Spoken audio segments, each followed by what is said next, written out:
Mode d'emploi, c'est des dirigeants humains. Rencontrons René Côté, directeur général, Garco.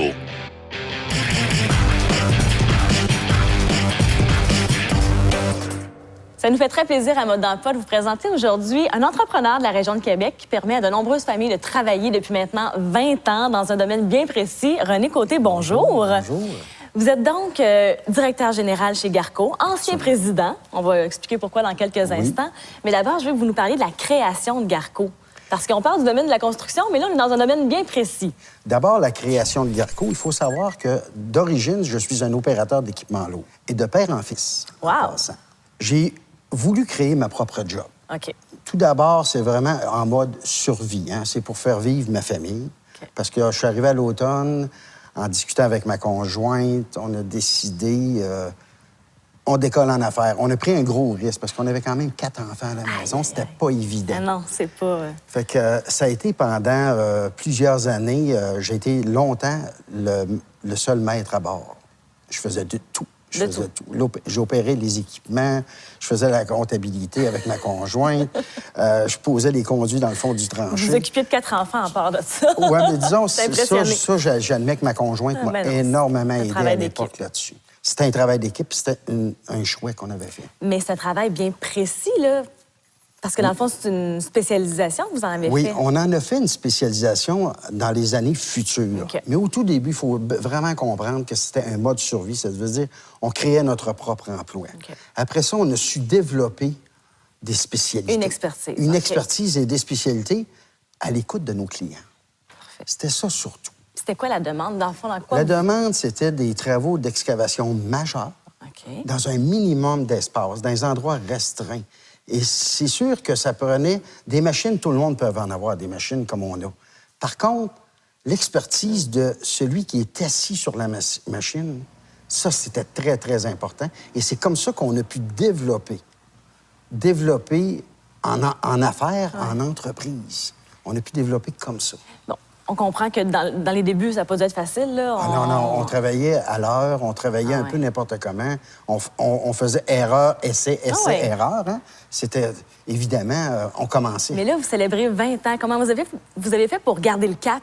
Ce qu'il faut bien comprendre, Julie, c'est que comme ouvrier, comme manœuvre, c'est pas la plus belle job en ville de venir creuser. Je suis contente qu'on en parle. Effectivement, c'est pas très sexy. C'est pas très sexy, puis c'est très, très difficile. OK. Mais il a fallu que je rattache ces gens-là, puis que je les amène à continuer à travailler avec nous à longue échelle. Ça veut dire qu'il a fallu que je les motive d'une autre manière que la job elle-même. Oui, puis vous amenez un bon point parce que ça reste que c'est un emploi un peu saisonnier. Il y a des périodes de l'année que vous pouvez pas nécessairement les creuser. Absolument. Comment vous faites pour garder vos employés sans être obligé de reformer rendu au D'abord, printemps? c'est pas tout à fait vrai. OK. Ça arrive l'hiver qu'on soit obligé d'aller donner ce service-là parce qu'on travaille, il faut le dire, dans les conduits souterrains, les conduits d'évacuation de maison. Fait que ça brise l'hiver comme l'été. OK. Par contre, la demande est beaucoup moins forte, effectivement. Donc, un peu moins d'employés. Évidemment. Comment vous faites pour Mais garder votre les monde? autres employés, c'est une histoire de motivation. OK. Une histoire de lui projeter un avenir possible chez nous. OK. Ça veut dire que, comme moi, Ouais. hein, ces gens-là, j'ai su les emmener à dire il y a un avenir possible chez nous. OK. Tu peux monter de grade. Tu vois, cet individu-là, un jour, tu prendras peut-être la place de ce contremaître-là, de cet opérateur-là. Est-ce que vos employés sont conscients que s'ils font un bon travail l'année 1, bien, il y a de fortes chances que la clientèle soit là et que l'entreprise fleurit et qu'il y ait encore du travail, finalement, à l'an 2? Ça, c'est les équipes. OK. Parce que j'ai plusieurs équipes. On a créé plusieurs équipes de travail. Puis en motivant ces équipes-là, en disant « Hey, les gars, si on fait de la belle job aujourd'hui, Oui. on va avoir de l'ouvrage longtemps. Ouais. Puis on est, je crois, une des entreprises qui travaille le plus longtemps annuellement dans le domaine. Je trouve ça intéressant parce que vous vous ramenez beaucoup à vous, parce que vous l'avez vécu. Vous dites, je suis partie vraiment à la base. Complètement. Bon, et vous étiez président il y a jusqu'à pas si longtemps. Absolument. Et là, parlez-moi de la génération que vous êtes en train de former. Bien, je pense qu'on va descendre un petit OK. grade. Moi, j'ai la très, très grande chance d'avoir choisi les gens qui vont me remplacer, la relève. Ouais. J'ai cette grande chance-là. Les gens qui vont remplacer aujourd'hui, ça s'est pas découvert instantanément. C'est des gens que j'ai emmenés tranquillement, justement, comme je t'expliquais, à les emmener dans cet avenir Il possible. y a plusieurs années, vous aviez ça comme vision, finalement. Absolument, absolument. Pas, de l'année prochaine, ça prendrait quelqu'un qui va prendre... Non. J'avais ça comme vision, puis j'ai emmené cette vision-là, puis on parle de 8 ans, là. Ah oui. Comme Jean-François, un des actionnaires, il a été représentant chez nous OK. pendant tout ce temps-là, puis aujourd'hui, il est directeur des ventes. Vous avez vu le potentiel, vous Et l'avez aidé à Jean-François, graver. je veux signaler qu'il est venu se proposer à moi comme manœuvre. Ah oui. Comme manœuvre.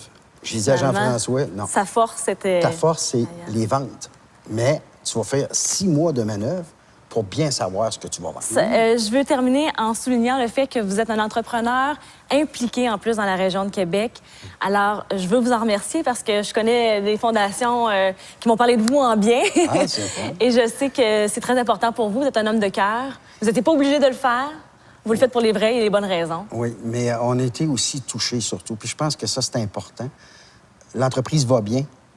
Ça roule sur des roulettes. J'ai une main-d'œuvre extraordinaire qui me permet de bien rouler. Hein? Donc, vous donnez au suivant. À un moment donné, on donne au suivant. Puis j'ai rencontré des gens, puis ils sont venus me toucher ici.